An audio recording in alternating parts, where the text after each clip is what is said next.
You're listening to Truly Unruly with Marcus and Jessica Trufant. It's another episode of our non-award-winning podcast, Truly Unruly. Close. We're almost there. This is our critically acclaimed non-award-winning podcast. I'm proud of it. Right. We might even be talking to ourselves right now. At least we got us, right? At least there's us. So we got us. the glass is always half full over here, so we are good. Trufants, how was the week this week? How are things? Kel, if you knew how the weekend rolled into this week, you would take an edible, then smoke a joint, then drink a fifth, then do a bump of Coke. Hey, Jesus. sounds like a party. Followed, Something like the Wolf of Wall Street type of right. get down, huh? You would want to be like in the Wolf of Wall Street when he thinks he drove the car home safely, but really he crawled from the downstairs to the car. What caused that was not weed. It was not cocaine. It was not alcohol. It was barbiturates. Exactly. It was Quaaludes. It was Quaaludes. The real get down. The real right, well, pop some of those too. So that's how our week was. It was insane. It's been a lot. Did still we? standing. We still strong, so we'd be all right. Are we? No, but okay. On the outside. Right. But We'll fake it. Well, let's get into this episode because I hadn't even had a chance to talk to you guys about it. So I hope you're ready to fire from the hip. Those are the best ones. Pretty sure I don't know 90% of the shows what we're talking about. Yeah, Jess, you don't surprise me. Top marriage killing money issues. That's not your wife. No, I'm kidding. But yeah, no, it's top marriage killing money issues. Okay. So my first question for you guys, because in you guys' marriage situation, you guys have a unique situation that obviously like most people don't have, right? Right. Is there one of you that spends more than the other?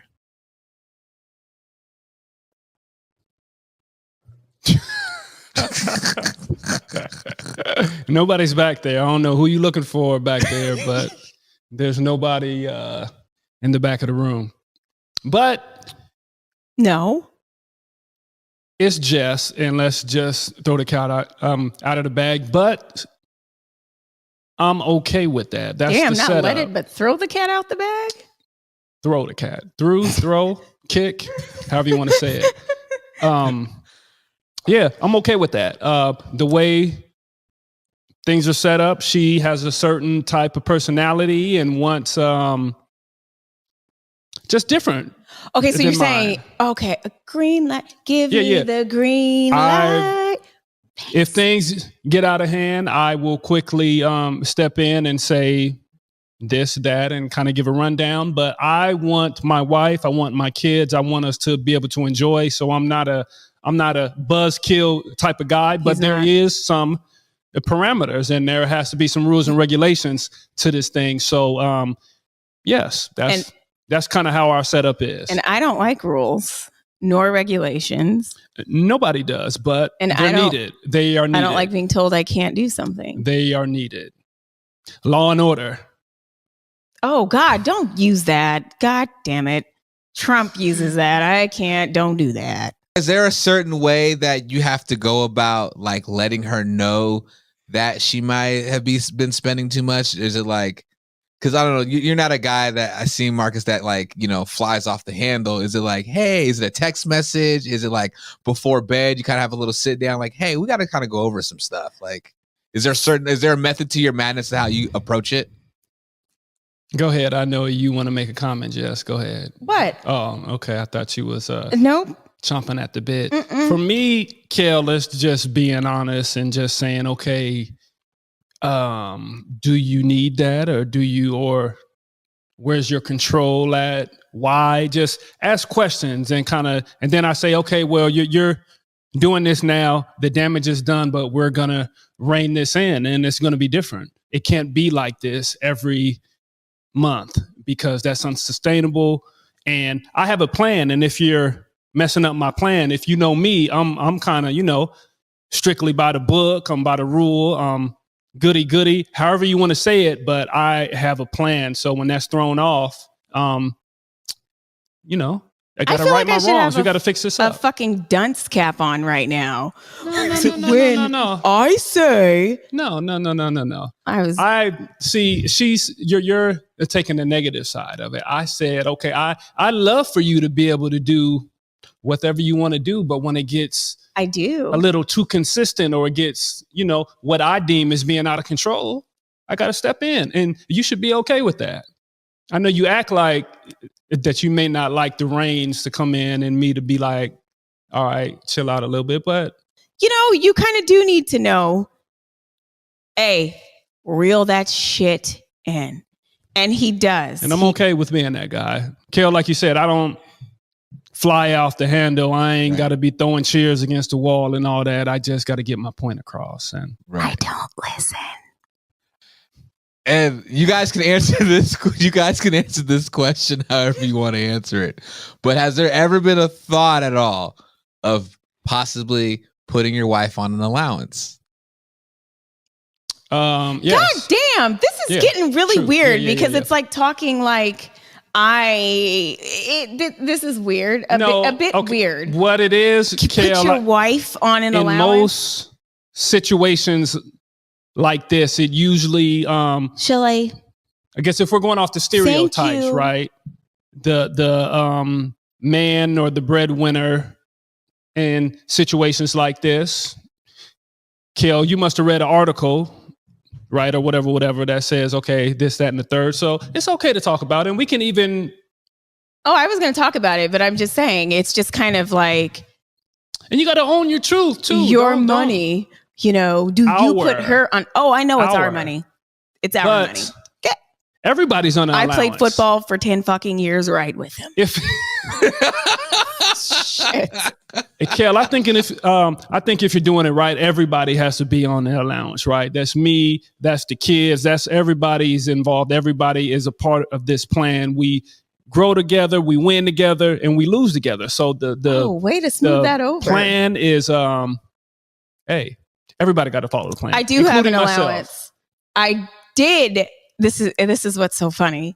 I did have an allowance, right?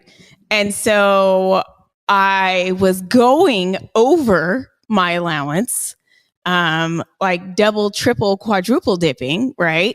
And so then he's like, you know what? It's not working. Just use the credit card. And just last week, he was like, you're going back on allowance. She doesn't know, Kel, but she's done either. Now. Like the pay period has ended. It's the new year. I'll throw it out on the new Truly Unruly. So your allowance has started again. So don't be alarmed if you're trying to, swipe and you're getting the beeping sound and it's not going exactly like you want it to go. It sounds like I'm a child Ladies or something. But being that I am I'm very impulsive and like it's just, I don't know. I think it has a lot to do with having ADHD. I'm just really obsessive compulsive. So I can shop compulsively. I can do anything.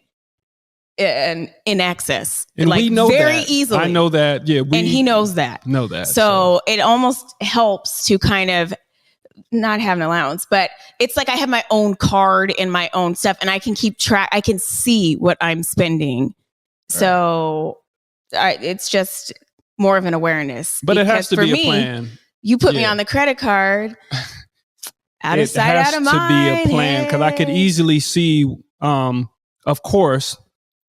Finances is always a big issue in any relationship.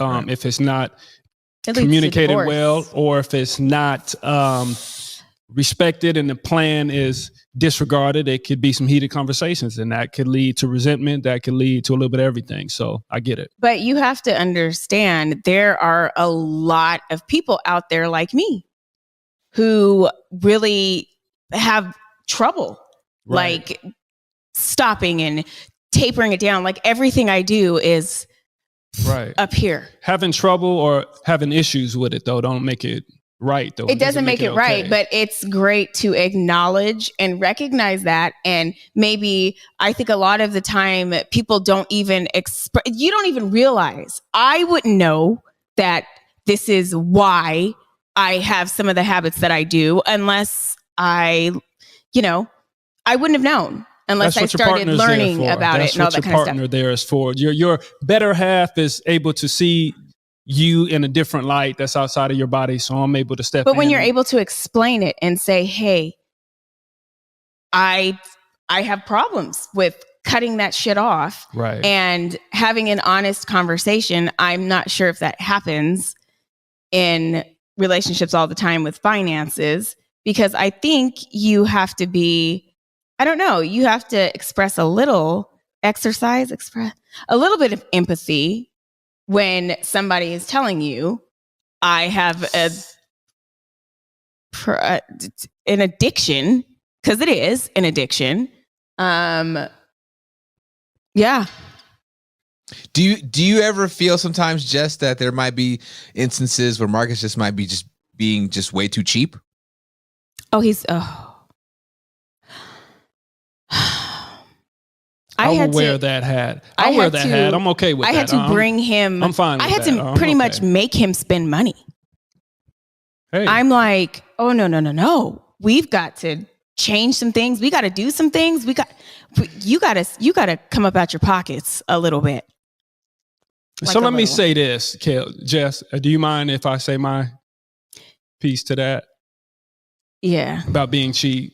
You are. So being cheap in one individual's eyes is different for everybody, right? Jess she's said that she's a self-proclaimed habitual spender, impulsive, all that kind of stuff. I'm not that. I don't have that in me. So I'm able to kind of go into a cave and live a certain way and do things, and I'm okay with that, man. I really don't even shop and stuff like that anymore. I feel like I kind of been there, done that. I don't need I don't need to either. It's just a thing. I know. I'm just saying my piece though, for me. So you see it as cheap, but I see it as I would rather spend my funds in other places and do other things than frivolously doing frivolous spending. Funny story. I don't even know if it's really funny, but in school last semester, I took a class about addiction, which I learned a lot. Part of my impulsive shopping and all that kind of stuff, just impulsivity and everything. I gave up shopping for a month. That was very hard. You had to do it for the class and write about it.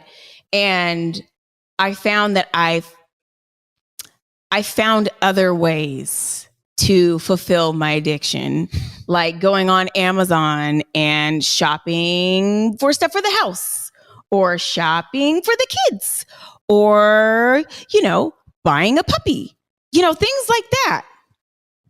But is that buying necessary things or just unnecessary things? Because it sounds like what it's just doing is just kind of pacifying that addiction. Right. Yes. Yeah. No? I found other ways to feed my addiction. Some of the stuff was necessary, but the puppy. The puppy was probably unnecessary. I wrote about that too. I was like, I bought a fucking dog. Okay. That's how bad probably? It is. The puppy was probably unnecessary. She is such. That wasn't the statement though. She is cute and she's a joy for the home, but she was very definitely much ingrained 100% intricate, unnecessary, unneeded, a chore, more work. We're not talking about the dog, are we again? You mentioned the puppy. I didn't, but I wasn't talking about how she is. I know, but you made an untrue statement of that the puppy was maybe unnecessary. She was necessary, actually. I don't agree with that. She's brought great joy, stress. We'll talk about that later. Grief, anger to the family. Well, it's interesting, Jess, that you bring up I guess addiction issues with with your spending and stuff, because on my list here of marriage killing money issues, that is one of the top issues is personality. So personality can play a big role in discussions and habits about money. Even if both partners are debt free, the age-old conflict between spenders and savers can play out in multiple ways. It's important to know what your money personality is, as well as your partner's, and to discuss these differences openly. Yeah. And I've always been like that. And my dad was a spender. So it's like, and he liked nice stuff. So. And your mom was the opposite. And my mom, right? Well, it caused a lot of tension. Interesting. Yeah. And so I got it honestly. Part nature, part nurture. I don't know. But yeah. But a lot of people who have ADHD have problems like this. Spending problems, all that kind of stuff. It's just, I don't know. It just comes with the territory, I guess. So not an excuse, but it is, I think it helps to know why. Right. And, yeah. Right. It comes down to planning accordingly. So people, my advice would be people in these situations, like you said, Kale, there's different personalities, right? So it's not that I'm frustrated or I get upset or we're going to fight about it and go back and forth. I know, so I try to plan accordingly. I try to be ahead of it. I try to make sure I have things lined up to account for certain things when those are going to take place. So now let's not just say, okay, so this is turning into what Jessica has issues with, right? With money, but we spend together as well. Right. Our trips, our kids, everything. It's a lot of spending, and I just kind of ice the cake. Ice the spending cake. I don't know. Well, that's another issue is children. So to have or not to have, that's usually the first question. Food, clothing, shelter, little league, ballet, designer jeans, prom gowns, minivans, and college are all a part of the long list of child-related expenses. These don't include expenses for offspring who have already left the nest. That's assuming your kids will leave the nest. Some never do. Yeah, I think with especially when you have kids and multiple kids, you kind of know what you signed up for. You're like, well, this is going to be expensive. You don't realize. Kel, you were like, okay, 2 kids. I'm going to calculate that. No. Yeah, I did. Absolutely. You know why? Because my mom had 4 of us, and I know how expensive my mom was to raise 4 of us. So I said, there's no way in hell I'm having more than 2 kids. I calculated that shit because I fucking lived it. Right. I did not live that, right? And so we did, and we were 20 young when we started having kids. We did not consider how expensive and how crazy it was going to be having 5 fucking kids. I mean, when they were at home for the year and a half, the food bill, I can't believe it. We've probably saved a lot of money since they went back to school. I would agree. Seriously. It was just nonstop food. So another thing that's a money killing issue is extended family. So I don't know if you guys deal with this at all, but I've known of folks that deal with this one. Extended family. So co-managing finances and respecting the goals, needs, and expectations each spouse has regarding their extended family can be especially tricky. Take for example, her mom. She wants to go on vacation to Vegas. His parents wants a new car. Her brother can't make his rent. Her sister's husband just lost his job. Now one spouse is writing a check and the other wants to know why that money isn't used to address the needs at home or fund a vacation for us. When a serious crisis arises, illness, a major storm, or unexpected death, the pressure can be magnified. Crack.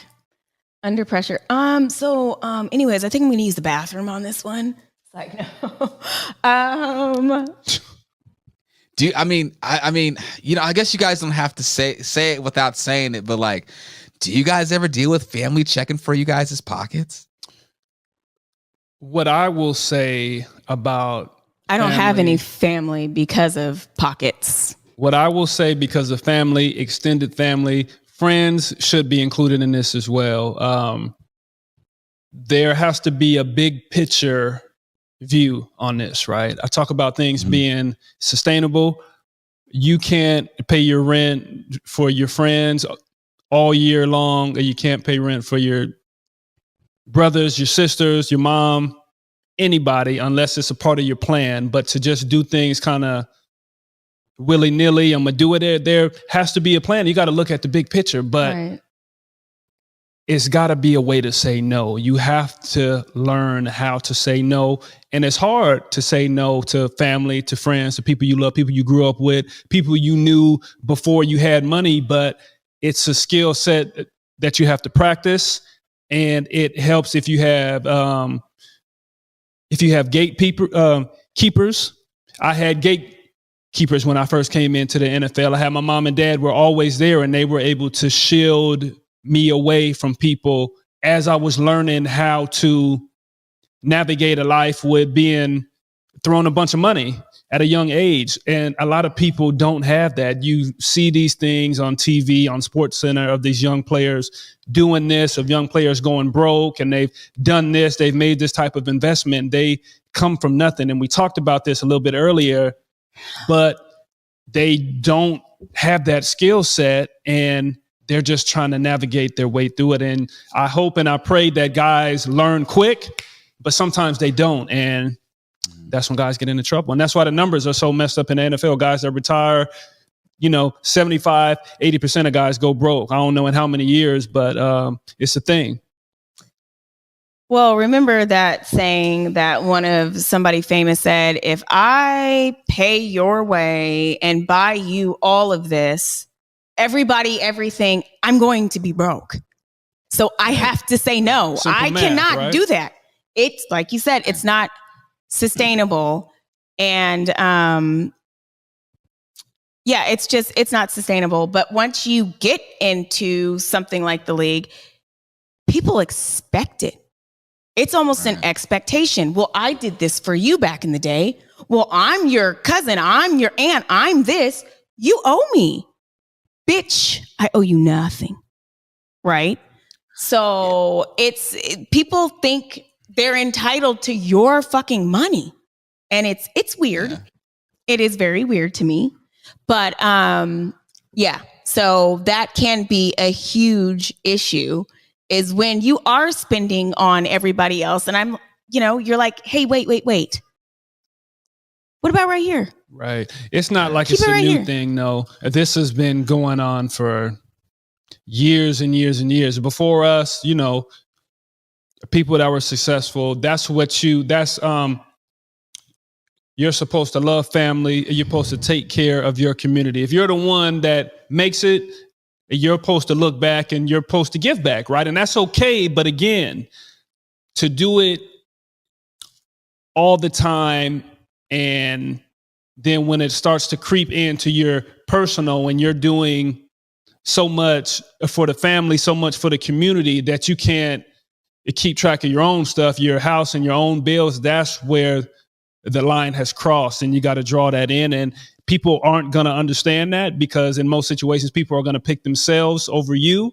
So you have to make that choice. You got to be able to say no. You got to take care of you and yours first. And that's, it's really that simple. And there's literally dumb, like you said, counting pockets that literally think, I don't know, that, you can go on and Google his earnings and all that shit. And people really think that's like what he has, like, all the time.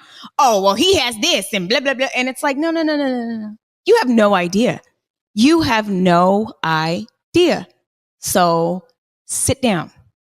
Here now is problem solving. How to deal with all this madness. So here's the first one. Keep purchases out in the open. Or being unfaithful to your spouse doesn't always involve an affair. Sometimes it's when you're being unfaithful to a shared financial goal by opening a side bank account or stashing cash away. That's deceitful. The same applies if you have a credit card your spouse knows nothing about.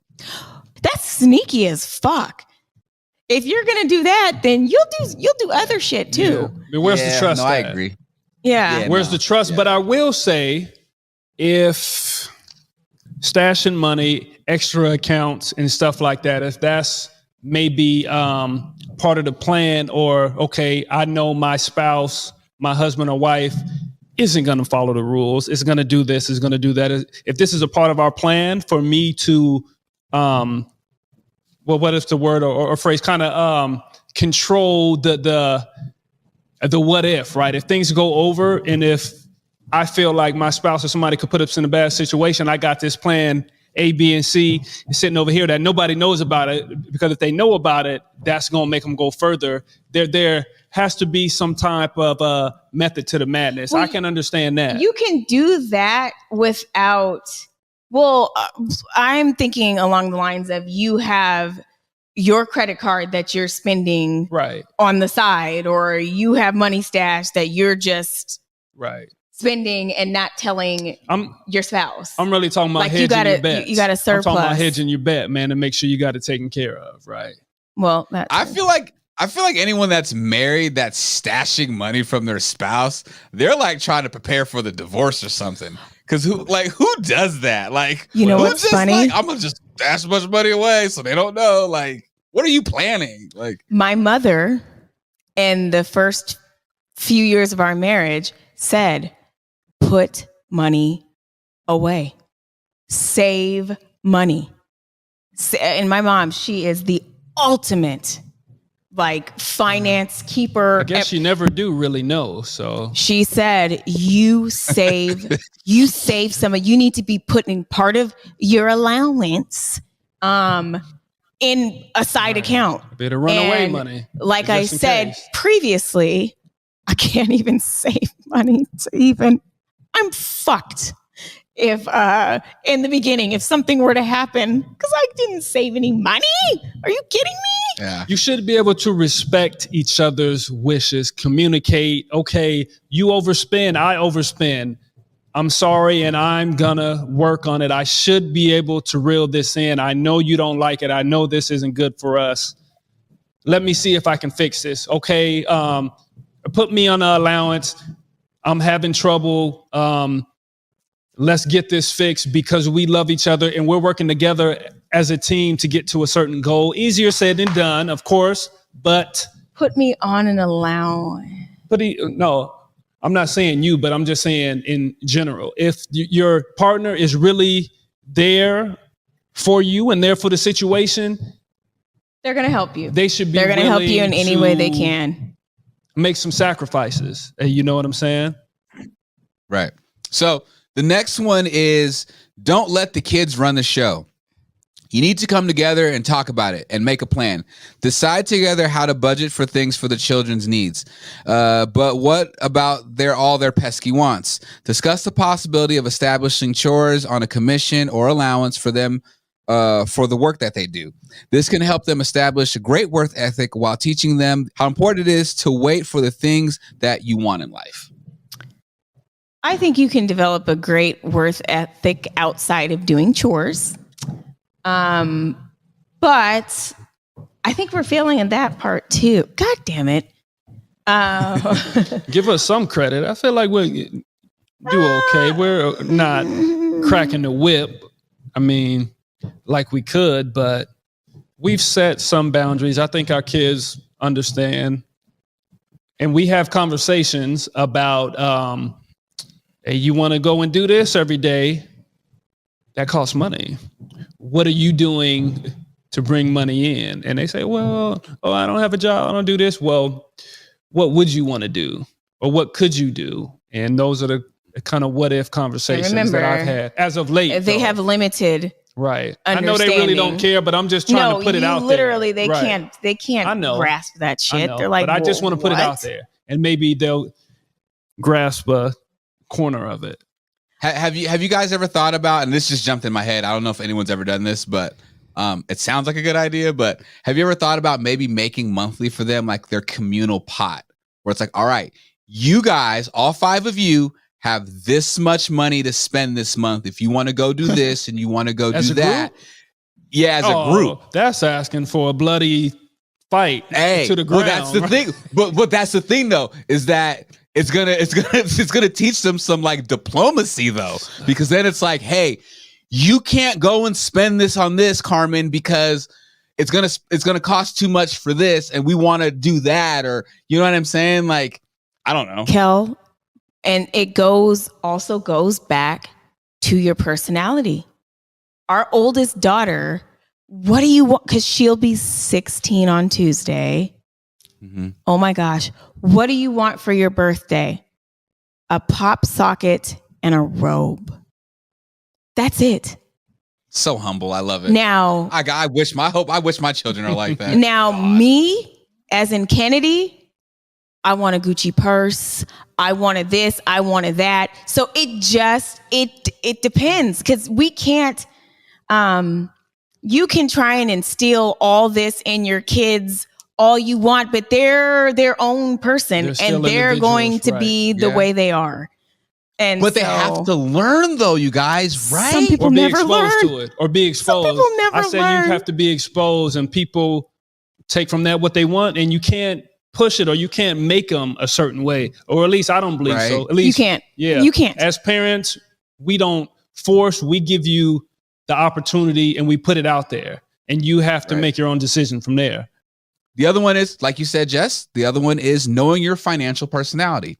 So personality, as noted earlier, is an aspect of your relationship that will play a major role in your financial plans and your marital bliss or lack thereof. Hey, big spender. Yeah, it is. A lot of it is personality. You could be, I don't know, raised with very little, but have big taste. I don't know. It could happen just because of your person. It's just, I don't know what I'm saying, but I do know what I'm saying. To be fair, and this is our situation, Jess, I'm just saying for me and you, we have different spending appetites or different personalities, whatever you want to call it. But there is situations that be like, okay, damn, I'm glad that she did make me step out and do this because I really enjoyed this, or this was a good decision, right? And just because we're different, we have to play off of each other. And that's what a relationship is. And I think I told you this the other day. I think that the puppy was good. Thank you for no, I didn't say that. But I aspire to be like you in a lot of ways, right? Just because we're different, places where I lack or where that's not me, I can see that in Jessica, and I'm drawn to that. So wait a minute, Jesus. Just take the compliment, Negro, and just you're making Marcus. Like, he's human now. Just enjoy it. Just bathe in it. Soak it up. But I'm being real though.